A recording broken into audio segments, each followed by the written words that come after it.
What's up, guys? This is James White with Freakin' Reviews, bringing you as seen on TV product reviews and more. Now today I've got an update where I'm going to go back to 10 past products I reviewed and tell you how they've been doing since then. So today I'm doing items number 141 through 150. So if you missed the original review, here's kind of a quick recap. And if you did see the review, you can see how the product has worked since then. So without further ado, let's get started. Oh, I should also mention that you'll hear me refer to the boneyard in this video, and that is what I call the area where I store all of my unused as seen on TV items I've reviewed in the past. It also contains some boxes from things I do use, but anything I don't use ends up here in the boneyard. Check it out. And there it is. You might recognize a few items in there.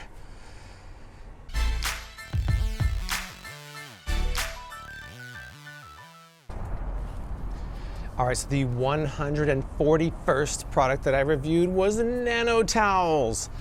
And these are supposed to be kind of like absorbent paper towel replacements. In fact, they just appeared in my last video, which I did with ShamWow. And in fact, the small ShamWow is kind of also advertised as a paper towel replacement. I think that the Nano Towels are more absorbent than these small ShamWows. And I still use them. I actually keep them in a drawer in my house. Whenever I have spills to clean up or glass to wipe off, I usually reach for these. I actually found them quite useful. So here's a few scenes from my original Nano Towels review.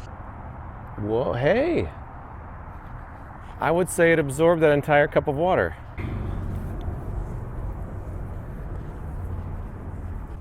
Yeah, that came off pretty well. Look how clearly you can see Bailey now.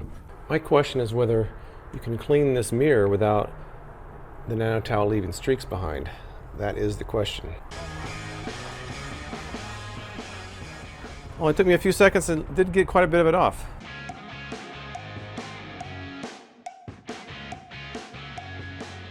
So in the end, I think the Nano Towels have performed as hoped, as expected, and I find this to be a useful product.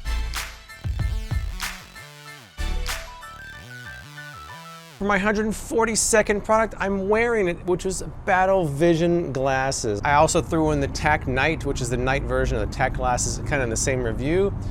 This one, if you have the two next to each other, I would say is kind of a mixed bag. I still use the Battle Vision, but it doesn't really stand out much above some of the others. I kind of have a drawer full of these like tactical glasses. I usually grab one.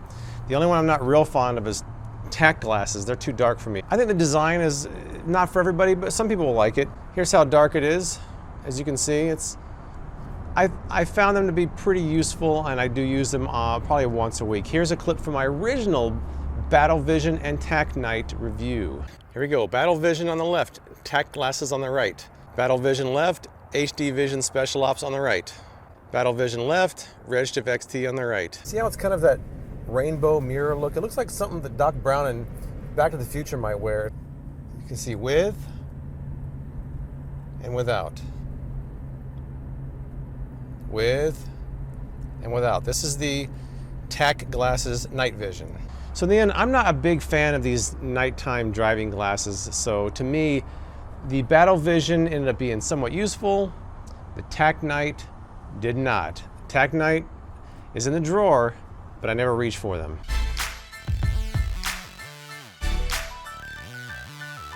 Number 143 is the Reheatza. This is a device that cooks food in your microwave without using the actual microwaves. It's designed for crisping up leftovers, warming up pizza, and cooking other dishes. Now here's the thing. If I had not reviewed the RangeMate Pro, I probably would think the Reheatza was pretty good.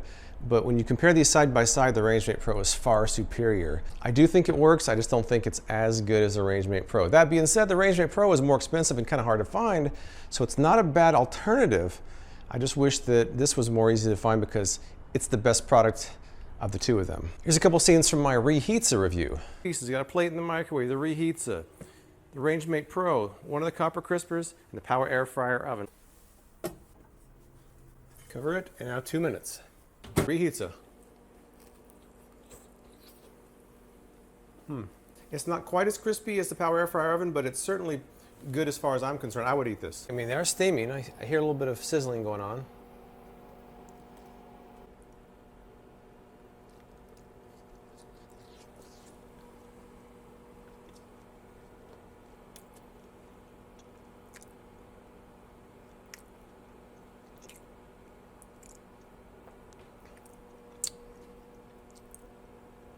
No. So even though I think the Reheatza is pretty good, because it's not as good as Range Mate Pro, it still kind of ended up in the As Seen on TV boneyard.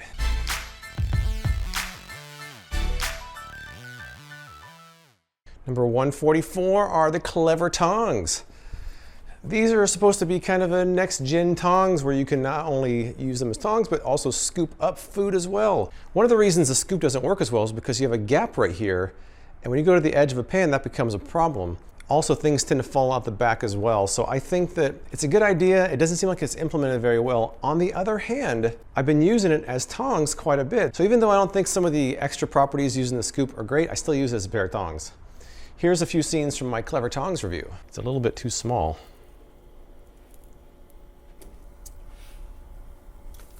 Well, that one was easy. Had to give it a little helping finger there.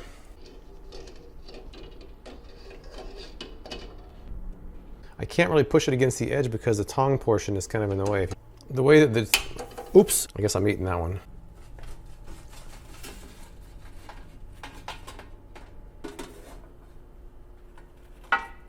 I got some, yay. Well, I mean, I think that works okay. What do you think? Even though I don't really use it for the extra features that are shown in the advertising, it's decent for as a pair of tongs, so I still use it. It's just not really better than a regular pair of tongs to me.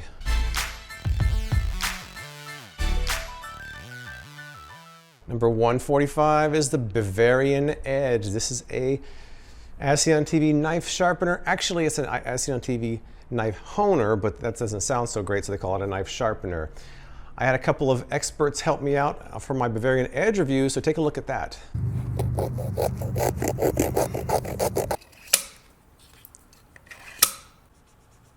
Oh, look at that.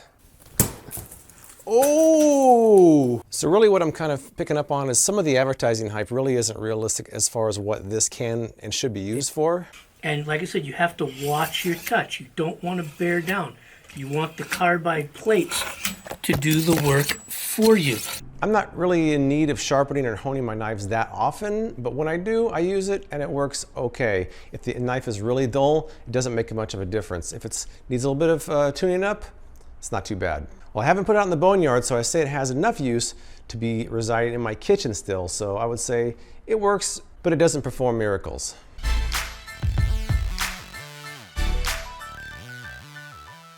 The 146th product I reviewed, the Bell & Howell disc lights. Now these, I gotta say, were pretty disappointing to me. If you look at the commercial, they show a house being lit up by them. When I put them outside, they barely worked as accent lights. And in fact, of the 4 I got, only 3 work. This one no longer works. Here's a clip from my original disc lights review. I'm not overly impressed with the brightness right now. I'm hoping that maybe tonight it looks brighter than it did last night, because last night was pretty underwhelming. There's my cheap Kmart light right there, and back there is the disc light, which from back here doesn't look as bright as the cheap Kmart light. And the sun is just coming up. My cheap Kmart lights are still on. Disc lights aren't. Oh, this one's barely on. Now what you're watching here is a time lapse of all 4 disc lights. Number 1 was out in my yard in the back. Number 2 was on a table in the backyard. 3 and 4 were in my front yard a few feet apart. As you can see, number 4 went out first and the others kind of followed. Number 2, which was on the table, seemed to last the longest. So even though I thought I was placing them kind of in similar sunlight, just different areas around the yard seemed to make a difference on how long they lasted. I should just point out that my next video is going to be another Wish versus As Seen on TV comparison, and one of them happens to be a disc light, so hopefully this one works. It can replace the one that doesn't work outside. So stay tuned for that video coming up next week. There's my disc lights as they are. That one burned out a long time ago. I'm hoping the one from Wish might be able to fill in, but they really aren't that bright. They don't brighten up an area, they just kind of provide accent lighting, so I wouldn't believe the commercial so much when they show it lighting up the entire house. I would say even though I still have the disc lights outside and 3 of the 4 still work, I didn't think they were bright enough. To me, it wasn't really a great product.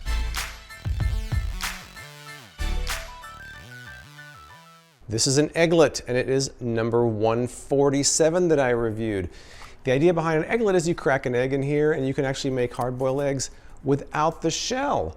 Now the thing is, the Egglet I think worked, but the problem is there's extra steps involved. You have to clean these, you have to kind of watch it. It just doesn't seem like it's worth the effort that you put into it, as opposed to just making regular hard-boiled eggs. It doesn't seem like it solves a problem that really exists. All it does is create different problems from creating hard-boiled eggs. But here's a few scenes from my Egglettes review. This is the lightly sprayed and the heavily sprayed. Oh, it came out. It plopped out, and there's no residue. Oh, look at that. What is that? Scrambled egg, an omelet, an egg bullet. So here we go. I think that this one came out maybe a little bit iffy. The rest of them, I think, came out pretty good, and that's ignoring their instructions and doing it the way you'd usually do deviled eggs. I've made quite a few hard-boiled eggs since I posted my review, and I didn't use these. This is definitely something that ended up in the As Seen on TV boneyard.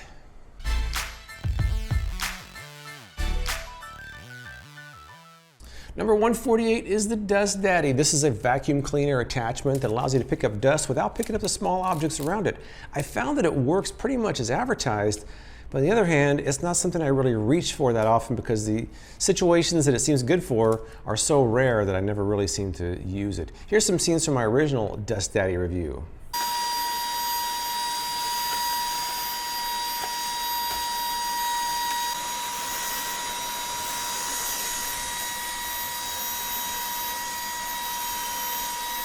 I'm not sure if that's even better than even as good as an attachment. You start getting the ends clogged up. Even though I think that it works, it's kind of been relegated to reside in my closet next to a few other attachments I don't really use. I think it works as advertised, but the advertised use isn't very useful.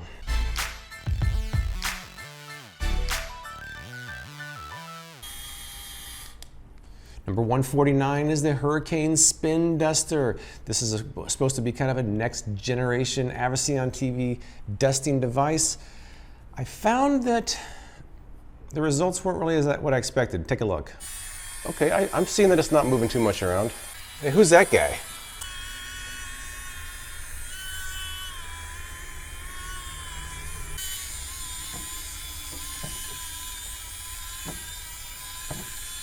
It's basically moving all the dust here and stopping. So actually, it's not picking the dust up, it's moving the dust. Oh no, I'm getting like dust clouds here. Boom, boom, boom, what do we got here? This is not picking it up, it's moving it around. Oh no, oh, come on. So yeah, the Hurricane Spin Duster, it kind of moves the dust around. I never really felt like it ever picked up the dust. So to me, this has definitely been relegated to the As Seen on TV boneyard.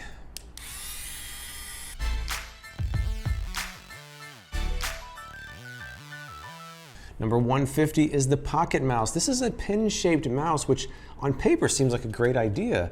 The buttons are kind of on top of each other. When you have all the buttons kind of in a row here, it gets a little bit awkward. Here's a few scenes from my original Pocket Mouse review. You're on your Pocket Mouse, you're doing something, you need to use your keyboard, put it down, type, pick it back up. Now you gotta kind of fumble to get it back in the right position. My pinky is dragging across the table. Mouse, nothing. On my left, my right, and center. It kind of makes sense. Left, right, which is actually on the left for me. So as far as the middle scroll button goes, when the regular mouse, as you can see, you can click that to select items to your hotbar. That is something you cannot do with the Pocket Mouse. I don't even know how you're going to do it with the right button when you're left-handed.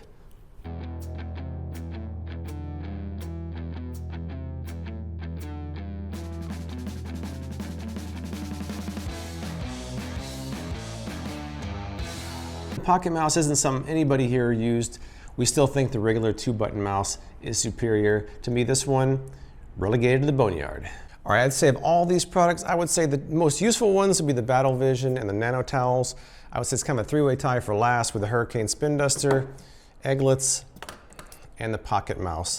The others I use somewhat, but not all the time. All right, so have you used any of these products? Tell me what you think in the comments below. I'll be back in about another month with another 10 product updates. Until then, please subscribe for more As Seen on TV product reviews from me, James White, with Freakin' Reviews.